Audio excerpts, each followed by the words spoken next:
Bismillahirrahmanirrahim. Assalamualaikum warahmatullahi wabarakatuh. Saudaraku pemirsa Maskis TV dimanapun Anda berada, Alhamdulillahirrabbilalamin, bersyukur sekali kita dapat berjumpa kembali dalam program pilihan Mari Belajar Tahsin. Nah, bagi Anda yang baru saja menemukan channel ini, silahkan cek video-video sebelumnya agar Anda mendapatkan pelajaran-pelajaran tentang ilmu-ilmu tahsin dari awal. Karena channel ini membahas pelajaran tentang tahsin dari awal, mulai dari makharijul huruf insya Allah sampai nanti selesai. Baik saudara pemirsa, segera saja kita ikuti pelajaran pada periode kali ini yang akan dijelaskan oleh beliau Ustadz Usman. Dari kami Maskis TV mengucapkan selamat mengikuti. Bismillahirrahmanirrahim. Assalamualaikum warahmatullahi wabarakatuh. Innal hamdalillah tsumma alhamdulillah nahmaduhu wa nasta'inuhu wa nastaghfiruh wa na'udzu billahi min shururi anfusina wa min sayyiati a'malina may yahdihillahu fala mudhillalah wa may yudlil fala hadiyalah. Asyhadu an la ilaha illallah wahdahu la syarikalah wa asyhadu anna Muhammadan abduhu wa rasuluhu la nabiyya ba'dah. Amma ba'd.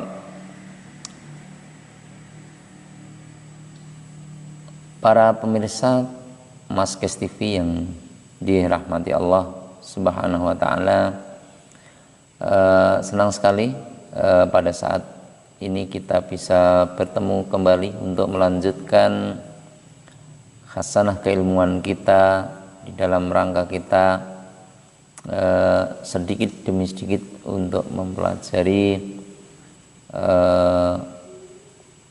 ilmu tahsin yang berkaitan dengan bagaimana cara membaca Al-Quran dengan benar.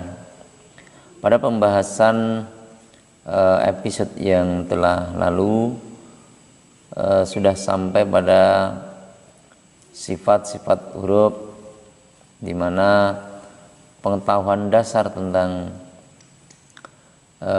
tahsin adalah makharijul huruf dan sifat-sifat hurufnya.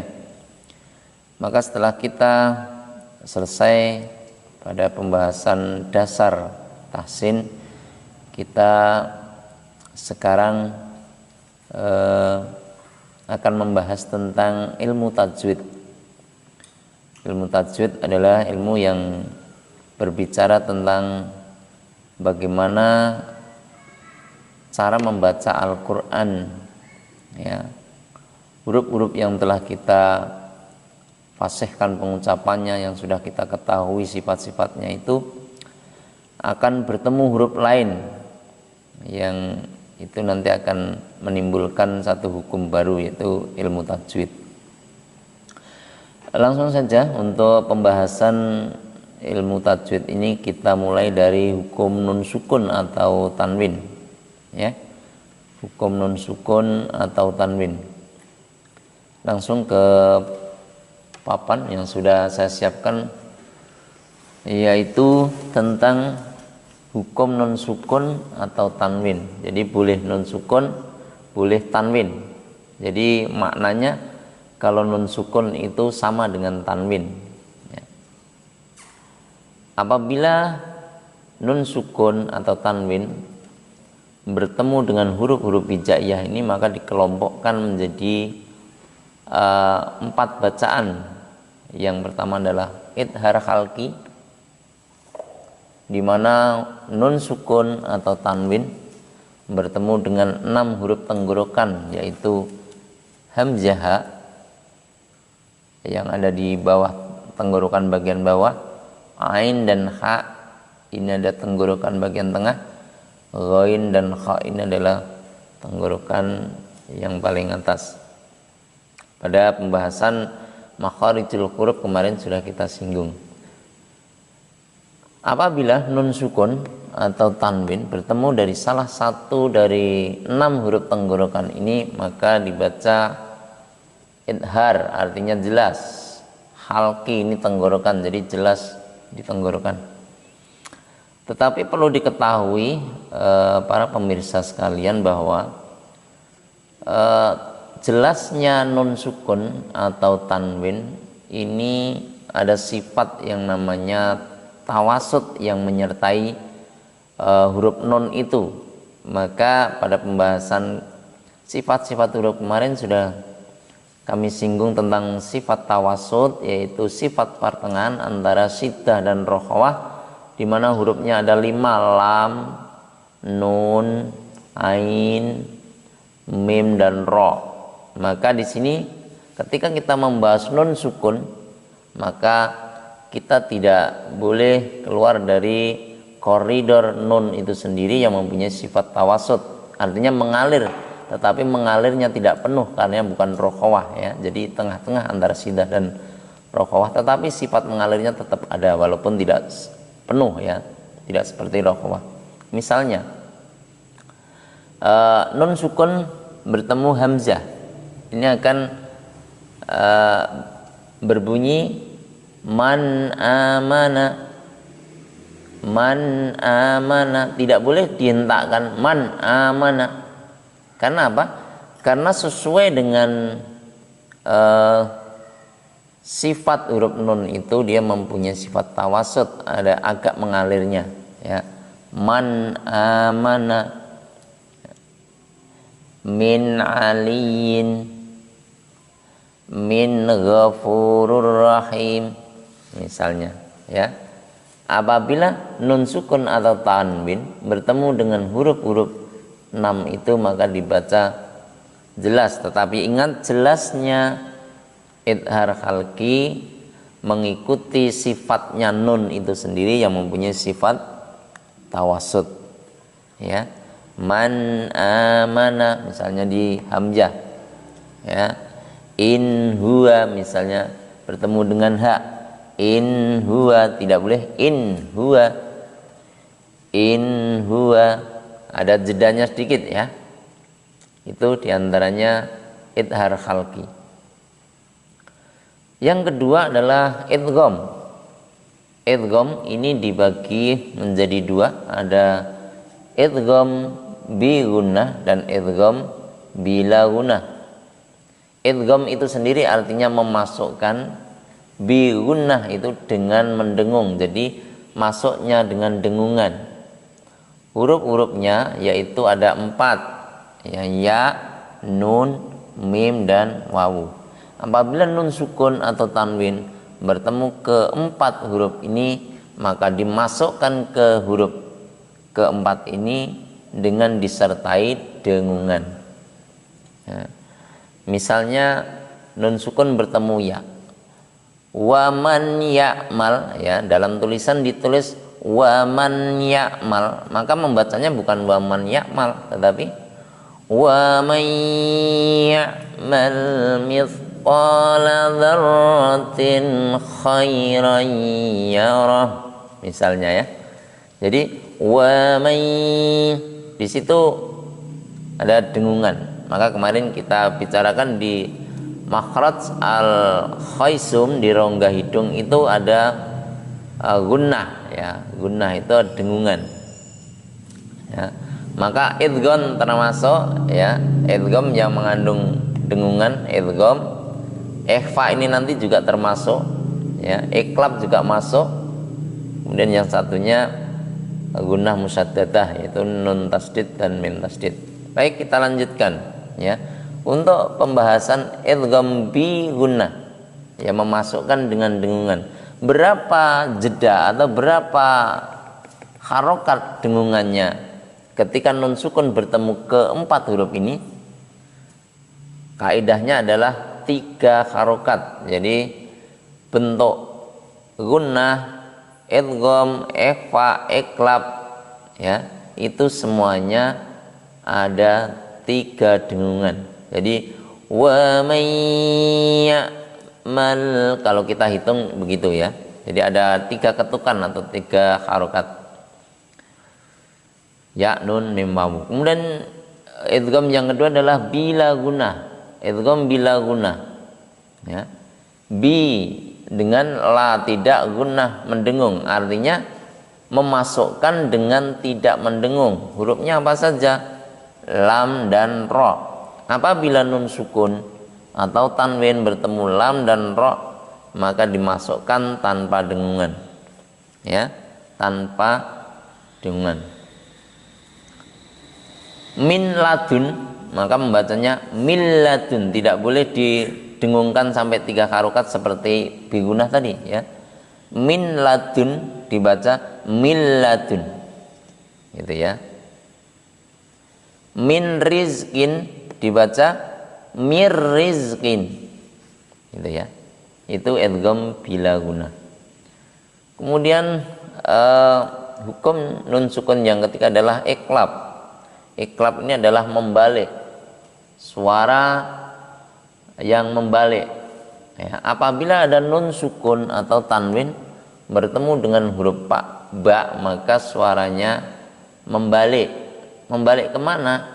Ya, suara nun sukunnya dibalikkan ke suara mim untuk mengucapkan awal dari huruf ba ini, ya.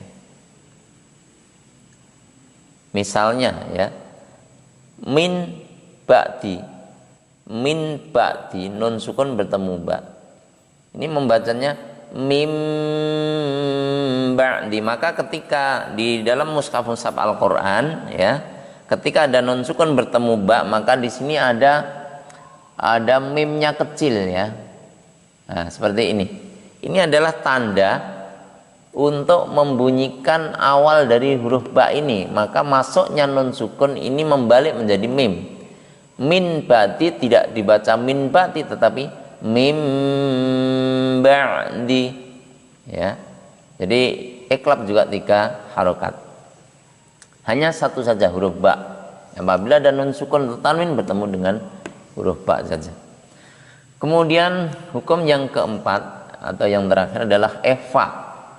Ikhfa di sini adalah samar. Samarnya bacaan ikhfa dibagi ke dalam 3 bagian. Yang pertama ikhfa al-ab'ad, artinya suara itu jauh, suara nun sukunnya atau tanwinnya itu jauh dari huruf yang ditemuinya, ya. Maka hurufnya adalah kaf dan qaf.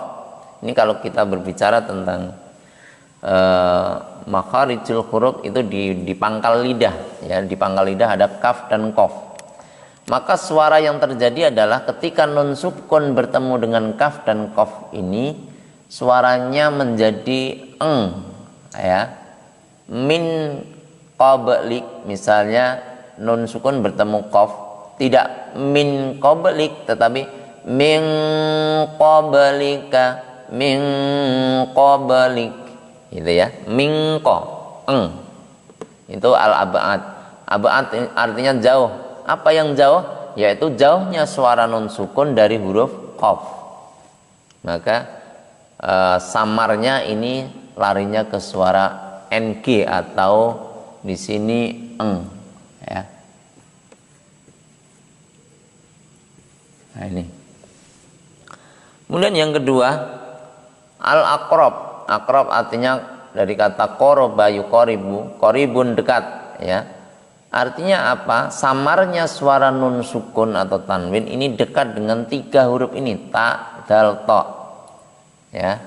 Maka apabila ada nun sukun bertemu dengan ta, dal, to ini suaranya menjadi n, ya. Jadi n. Mintin, min dunillahi, min taghin, gitu ya. Itu al-aqrab. Kemudian yang terakhir dari ikhfa ini adalah ikhfa al-ausat. Ausat artinya tengah-tengah, pertengahan antara ab'ad dan aqrab. Itu hurufnya paling banyak, yaitu ada 10, ya.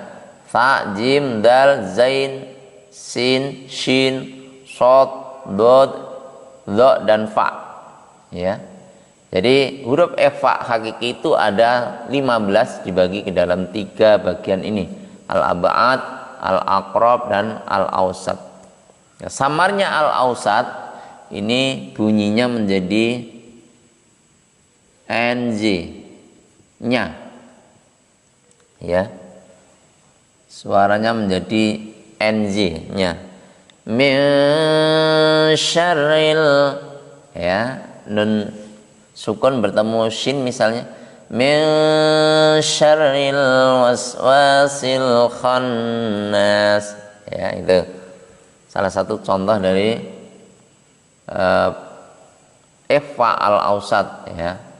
Jadi suara samarnya ikhfa al-ausat ini larinya ke NG. Ini beberapa pengertian tentang hukum nun sukun. Jadi kita nanti bisa mengelompokkan setelah kita mempelajari hukum nun sukun ini, bisa mengelompokkan masing-masing dari huruf hijaiyah yang bertemu dengan nun sukun atau tanwin. Ingat, nun sukun atau tanwin ya. Jadi berlaku pada tanwin juga, bukan hanya nun sukun saja. Ya, apabila bertemu dengan 6 huruf halki namanya idhar halki. Apabila bertemu ya nun mim wawu maka idgham bi gunah. Apabila nun sukun atau tanwinnya bertemu lam dan ra maka idgham bila gunah. Apabila bertemu dengan ba saja maka dia disebut iqlab. Apabila bertemu dengan kaf dan qaf maka ikhfa al-ab'ad. Apabila bertemu ta dal ta maka dia disebut ikhfa al-aqrab ya.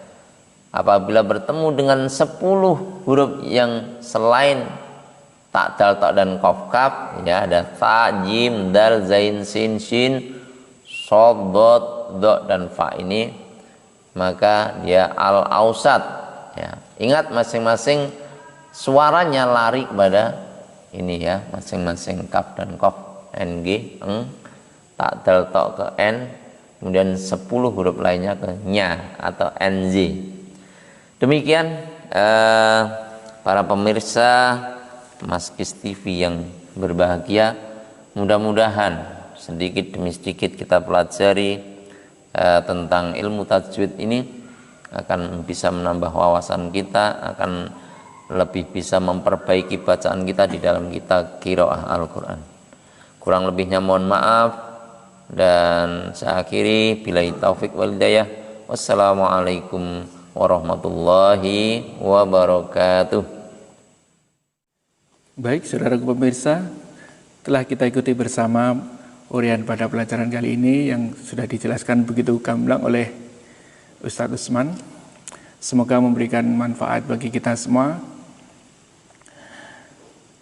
Dan jangan lupa silahkan klik tombol subscribe yang ada di bawah sini dan aktifkan juga tombol notifikasinya agar Anda tidak ketinggalan pelajaran-pelajaran yang terbaru dari channel ini.